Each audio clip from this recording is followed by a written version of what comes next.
Lieutenant Colonel Mike Patrick. I'm a 1996 graduate of Norfolk State University in Norfolk, Virginia. I only say the year because I'm looking at you all and I am inspired by your youth and reminded of my age. So it's great to see you all. It puts me back in the mind of when I was in school. So I want to talk about diversity, Army diversity. Real quick, couple of minutes. When I was preparing for today, I thought that first, before talking about diversity in the Army, I should first define the term itself. So when I looked up the term, there were several words that I saw that kind of describe diversity. First thing was the state or fact of being diverse, variety and multiformity, the inclusion of individuals representing more than one national origin, color, gender, religion, socioeconomic stratum, sexual orientation, etc., and a point of difference. The United States Army, though not perfect, as we all know, has dedicated the better part of the last couple of decades to inclusion amongst its ranks and formations. Our past history, much like that of society, has seen African Americans, Hispanic Americans, Asian Americans, women, and homosexuals at various times banned from service or limited in the types of opportunities they've been given to excel. Our Army today, starting with our Chief of Staff, General Mark Milley, is committed to ensuring that qualified persons, regardless of our differences, have an equal opportunity to excel in the military. He has a campaign, and it's online, it's the Army Diversity Campaign, but it has 5 goals which demonstrates his and all of our leaders' commitment to maintaining the best and most diverse force in our society.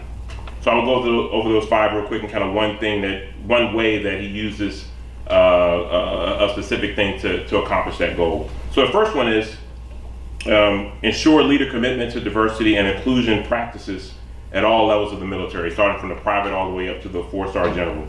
And one of the ways that we do that is to integrate diversity principles and inclusive leadership practices into leader development. So making sure all our leaders at every level understand the importance of understanding our differences.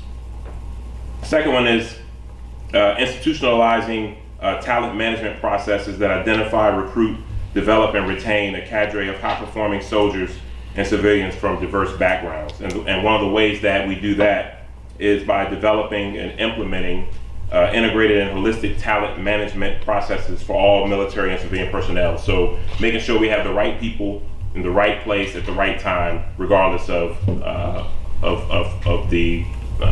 their ethnic background or their sexual orientation.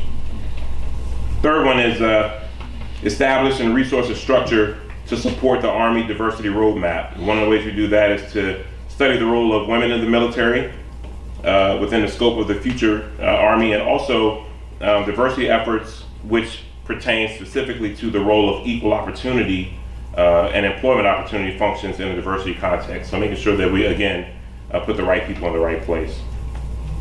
Next one is to implement a diversity and training and education programs that develop socio-cultural competencies to meet the demands of the 21st century expeditionary force. And one of the ways we do that is to develop and implement a comprehensive model for assessing the effectiveness of diversity training and education. So making sure we grade ourselves and are able to see ourselves effectively, and making sure that we're doing the right things as it pertains to diversity.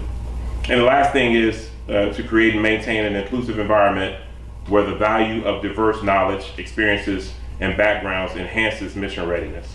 And one of the ways we do that is we continuously review our policies, procedures, and programs to ensure alignment with desired mission readiness outcomes. So making sure that we're doing the right things by the right people, by the way.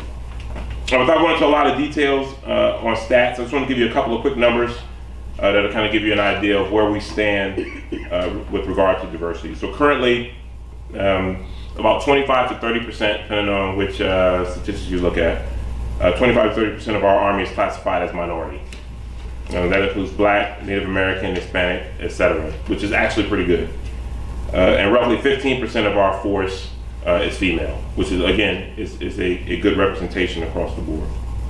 I'll finish up just by kind of saying this. Each one of the panelists that you saw today, to include Lieutenant Colonel Lopez, and also the folks who are also with us our classmates from the War College here today are all here because of the Army's commitment to diversity. I can tell you, I know for an absolute fact that none of us were provided handouts because of our race, ethnicities, or gender, but rather because we had opportunities. And that's the most important thing. So there's diversity, but it doesn't matter if there's diversity or not. Opportunity is what makes the difference with us excelling and moving on to higher ranks and better and more achievement. But the opportunities we've been provided to demonstrate our abilities in various assignments is important because it shows that the Army has been committed to looking at us versus over us, and that's what is most important. I'm sure each of us can tell you, about the unique opportunities that we've had kind of making our way to the points that we are right now. We've all had unique opportunities over the course of our careers, and I can honestly say that I know for sure that probably would not have been the same story a couple of decades ago. So all in all, do I think we have room for improvement? Absolutely. But we've come a long way from where we've been, and that's a good thing. And I'm sure as time goes on, we'll only get better. And with that, I think we are ready to take questions. All right.